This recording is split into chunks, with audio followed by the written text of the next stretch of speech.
नमस्कार, मैं मनीष नगाठी। खबर नंबर 1 से हम आए हैं रायपुर स्थित आम आदमी पार्टी के कार्यालय में। यहाँ नगरीय निकाय चुनाव के लिए प्रभारियों की सूची बनाई गई है। आइए जानते हैं, जुड़ते हैं सूची में किनका किनका नाम है। सभी पत्रकार साथियों को नमस्कार, प्रणाम। आज की प्रेस वार्ता आम आदमी पार्टी छत्तीसगढ़ के द्वारा जो आगामी नगरीय निकाय चुनाव होना है उसको लेकर है, और साथ ही साथ त्रिस्तरीय जो पंचायत चुनाव होगा, तो आम आदमी पार्टी जो 10 नगर निगम में चुनाव होना है, उस 10 नगर निगम चुनाव को लेके प्रदेश स्तर के पदाधिकारियों को प्रत्येक नगर निगम के लिए एक 2-2 प्रभारियों की नियुक्ति की है। वो नियुक्ति के संबंध में आपको जानकारी देंगे, और साथ ही साथ 5 संभाग में जो मतलब पूरे छत्तीसगढ़ में त्रिस्तरीय पंचायत चुनाव होना है, उसके लिए हम लोगों ने 5 संभागों में 2-2 लोगों को उसका प्रभारी नियुक्त किया है। और मेरे साथ प्रदेश के संगठन महामंत्री जसबीर सिंह चावला जी हैं, और प्रदेश के महासचिव श्री वदूद आलम जी हैं। मैं चाहूँगा कि एक लिस्ट आप लोग मीडिया को बता देते। ये नगर निगम का जसबीर भाई आप बता दें, और त्रिस्तरीय आप बता दीजिएगा। बता दें। नगरीय निकाय चुनाव हेतु प्रभारियों की सूची माननीय डॉक्टर संदीप पाठक राष्ट्रीय संगठन मंत्री के आदेशानुसार माननीय संजीव झा प्रभारी एवं सह प्रभारियों आप छत्तीसगढ़ की अनुमति से, माननीय गोपाल साहू अध्यक्ष आप छत्तीसगढ़ के सहमति से क्रमशः नगर निगम रायपुर के लिए प्रभारी हुए हैं जसबीर सिंह चावला और श्री वदूद आलम जो आपके सामने हैं, और बिलासपुर से श्री सूरज उपाध्याय और श्री मंदन सिंह जी, जगदलपुर नगर निगम के लिए श्री संजीत विश्वकर्मा जी और श्रीमती अमिता जोसेफ, अंबिकापुर के लिए श्री परमानंद अंगड़े जी और श्रीमती नीलम ठाकुर जी, राजनांदगांव नगर निगम के लिए डॉक्टर SK अग्रवाल एवं श्रीमती K ज्योति, धमतरी के लिए श्रीमती दुर्गा झा जी और श्री मुन्ना बिसेन जी, रायगढ़ के लिए श्री पंकज जेम्स जी और श्री अधिवक्ता वीर वर्मा जी, कोरबा के लिए श्री अलेक्जेंडर किरकेटा जी और श्री साकेत त्रिपाठी जी, चिरमिरी के लिए श्री मनोज दुबे जी और श्री इंद्रदेव नाग जी, दुर्ग के लिए श्री अरुण नायर जी और श्रीमती चंद्रमणि वर्मा जी। धन्यवाद। केंद्र नेतृत्व के आदेशानुसार और प्रभारी जी के अनुमति से प्रदेश अध्यक्ष माननीय गोपाल साहू जी के सहमति से त्रिस्तरीय पंचायत चुनाव के लिए प्रभारियों की संभाग स्तरीय नियुक्तियां होंगी, जो क्रमशः इस तरह है। बस्तर संभाग के लिए श्री महेंद्र सिंह भट्टी जी, श्री अनिल दुर्गम जी, दुर्ग संभाग के लिए श्री घनश्याम चंद्राकर जी, श्री पवन चंद्रवंशी जी, रायपुर संभाग के लिए श्री मोहन चक्रधारी जी, श्री संतोष चंद्राकर जी, बिलासपुर संभाग के लिए श्रीमती मिथिलेश बघेल जी और श्री गोपाल यादव जी, सरगुजा संभाग के लिए श्री राजीव लाकड़ा जी, श्री DP यादव जी।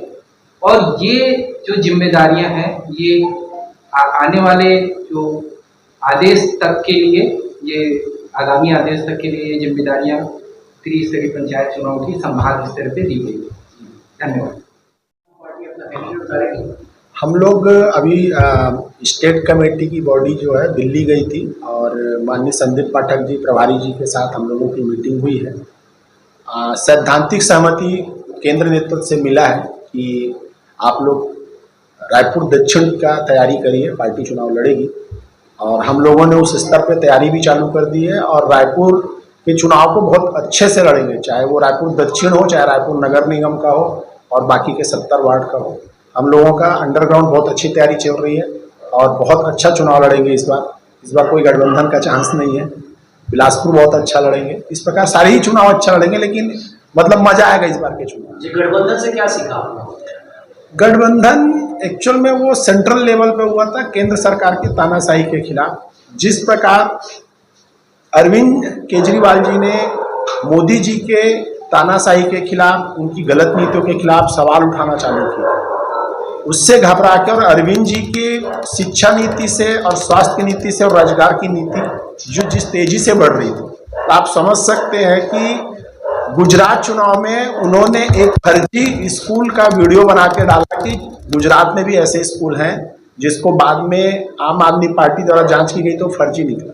तो उनकी बढ़ती लोकप्रियता और उनके जो गलत नीतियों का विरोध कर रहे थे उसके कारण उनको जेल में डाला गया। और इसी प्रकार देश में ऐसे नेता जो केंद्र सरकार के खिलाफ अगर बोल रहे हैं तो उनको जेल में डालने का काम किया। तो वो लोकसभा चुनाव के लेके था, जिसका असर हमारे छत्तीसगढ़ के भी चुनाव पे पड़ा, लेकिन अब वो गठबंधन सेंट्रल स्तर का है, लोकल चुनाव में उसका कोई भी इफेक्ट नहीं रहेगा। गठबंधन से जो कार्यकर्ता है उनका मनोबल टूट जाता है, अब क्या उतने ही ऊर्जा से वो चुनाव, आने वाले चुनाव का फेस कर पाएंगे, वो चुनाव लड़ पाएंगे, या छत्तीसगढ़ का चुनाव या पूरे देश का जो चुनाव था, मैंने पहले ही कहा कि एक केंद्र सरकार के तानाशाह के खिलाफ था।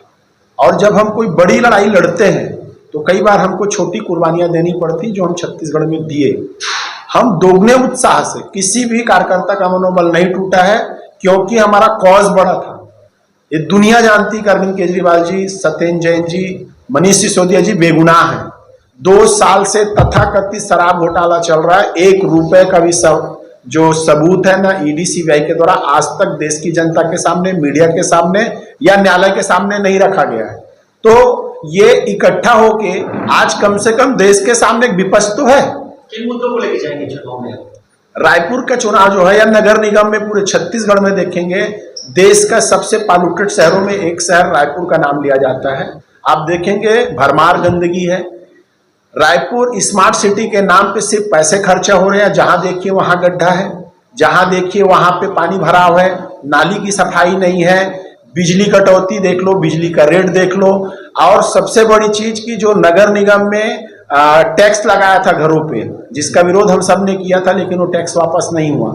इन सब मुद्दों को लेके जाएंगे। मैं आपको बताना चाहूंगा, भाटागांव बस स्टैंड से नाप के 1.5 किलोमीटर जाना है, अभी पानी गिरेगा, आप उस पार नहीं जा सकते। कांग्रेस और आम आदमी के मुद्दे सेम है, इससे आपको ऐसा नहीं लगता कि आधा आधा बढ़ जाएगा और फिर से बीजेपी बाजी मार जाएगी? देखिए, आप जो बात कर रहे हैं बहुत मजेदार बात है कि महापौर कांग्रेस का और कांग्रेस ये मुद्दा उठा रही है, तो कितना हास्यास्पद है कि उन्होंने 5 सालों में कोई काम नहीं किया। मैं जैसा आपको बता रहा हूं कि भाटागांव बस स्टैंड से आप अगर आगे बढ़ेंगे तो 2 से 3 जगह ऐसी जहां जल भरा होता, आज तक नाले का निर्माण नहीं करा पाए। ठीक है, आप डीडी नगर चले जाओ, पिछले साल कुछ न्यूज चैनलों ने बहुत प्रमुखता से बात उठाई थी, बीच रोड को खोद दिए थे, 1.5 मीटर गड्ढा कर दिए थे। तो पूरे रायपुर शहर में जो गंदगी का वो है, स्कूलों की स्थिति, सरकारी स्कूलों की स्थिति अच्छी नहीं है, अस्पताल चलो जाओ दवाइयां नहीं है। इन सब मुद्दों को लेकर हम जाएंगे। और जनता इतने सालों में भाजपा कांग्रेस को बहुत अच्छे से देख चुके को कौन कितना काम करता है, वो नए विकल्प तलाशते हैं। हम कितना मजबूती से उनके पास जा पाएंगे, हम जितनी मजबूती से जाएंगे, जनता हमको उतना ही रिस्पॉन्स करेगी।